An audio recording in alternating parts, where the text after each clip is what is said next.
Get ready for your daily dose of marketing strategies and tactics from entrepreneurs with the guile and experience to help you find success in any marketing capacity. You're listening to Marketing School with your instructors, Neil Patel and Eric Su.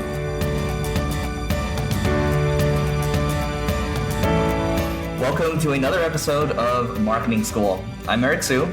And I'm Neil Patel. And today we're going to talk about how to make the most of your Twitter audience before it dies. You know what's interesting, Neil, when we did that episode on Is Twitter Still Worth It? We got a lot of feedback from people saying, well, you guys don't even engage on Twitter, blah, blah, blah. And, and some people agreed with us too. So I think it's a pretty controversial thing. What are your thoughts around this? Yeah, it's funny. So I was talking to Double, who, he works for me. He does a lot of assistant stuff and marketing stuff for me. And he was telling me, he's just like, dude, you need to be doing more stuff on Twitter. I'm like, no, it's dead. And he was sharing one of our mutual buddies' stats, Tim Sykes. And he was like, look at Tim's Twitter traffic. And I was talking to Tim about it.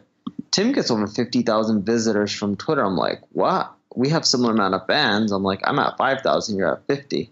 And the difference is he engages quite a bit. Interesting. Yeah. And so I responded to that person. I said, hey, I'm engaging with you right now. I actually do engage with people. So I thought that was an interesting comment. But, on this front, in terms of how to make the most of your Twitter audience before it dies, I think number one is, actually engage with people and, maybe spend 5 to 10 minutes a day looking at your feed. So I'll open up my phone and I'll look at who's mentioning and who's talking to me.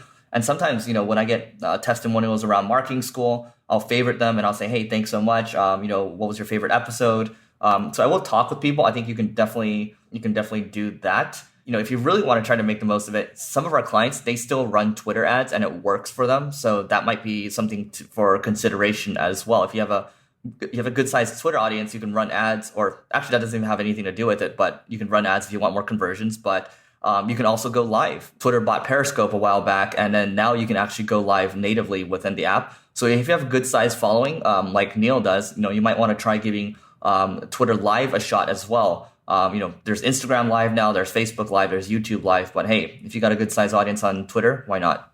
Yeah, the other beautiful part about Twitter is you can also use it to showcase your success. So especially in the B2B or even B2C arena, right? Because you're selling products or services, you can end up doing testimonials. And I learned this from Tim. He shares so many testimonials on Twitter, and he asks his audience to share testimonials with him. And I kid you not, that creates so much engagement, right? Because this is personalized stuff. And it really riles people up in your audience and your crowd. And like, for example, if you're selling Coke, if I was Coca-Cola, I would just start asking people to share images of them drinking Coke and then repost them, right? That creates or retweet them. That creates so much more engagement. People are then going to start following you and engaging with you more often versus, just tweeting at someone or replying to them. Yep. And the other thing I'd recommend is using a tool like Edgar, which I've mentioned a couple of times on this podcast. But Edgar allows you to schedule things based on a calendar. So you don't have to keep thinking about things to post all the time. So if you've got a lot of content, let's say Neil's got a lot of content, and you select the evergreen stuff that's still relevant today, you keep posting this stuff, people are going to engage with it. Because I have Edgar set up for both of our sites, Growth Everywhere and Single Grain. And people will engage, and sometimes I'll follow up with them too. It's not like you're going to get any. You're not going to get dinged like you would with Facebook. With the tool like Edgar, and then you can combine it with Buffer as well. You can just keep continuing to share over time. So those two combined gives you more chances to engage with people. Yeah, and what you want to end up doing with these sites is, like, let's say on Twitter, it's not just about tweeting and engaging. It's also about being somewhat controversial.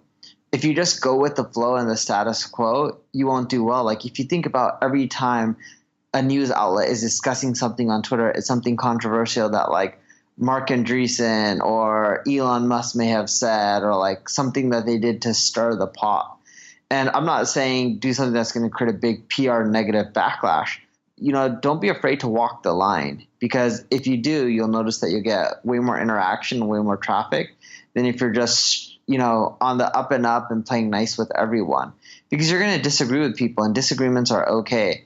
And you can tweet multiple times, kind of like create a little tweet storm, show stats, link to things, and that creates a ton of following, right? It gives someone a reason to keep coming back.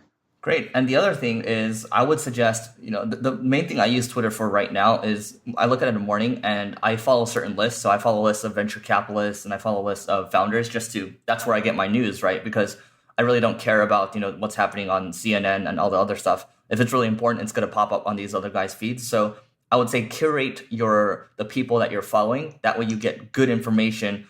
Twitter is, I interviewed someone on my podcast yesterday. He said Twitter is basically, his RSS feed and where he gets his information. So that's how you can make the most of it. And you engage with these people as well. Talk to them, befriend them. I've actually, I remember with Treehouse, that's how I got my job over there. That's how I first heard about it and eventually started working over there. So, that was because I engaged with Ryan. We talked a little bit through Twitter, and then that led to other things. So, anything else before we hop off? One last thing, make sure you're consistent. What I've seen every time I analyze people who are getting a lot of traffic from Twitter, they're really consistent. Doing this once a day isn't enough. You have to do it literally multiple times a day to do quite well. Perfect. All right. That's it for today's episode. We'll see you tomorrow. This session of Marketing School has come to a close. Be sure to subscribe for more daily marketing strategies and tactics to help you find the success you've always dreamed of. And don't forget to rate and review so we can continue to bring you the best daily content possible. We'll see you in class tomorrow, right here on Marketing School.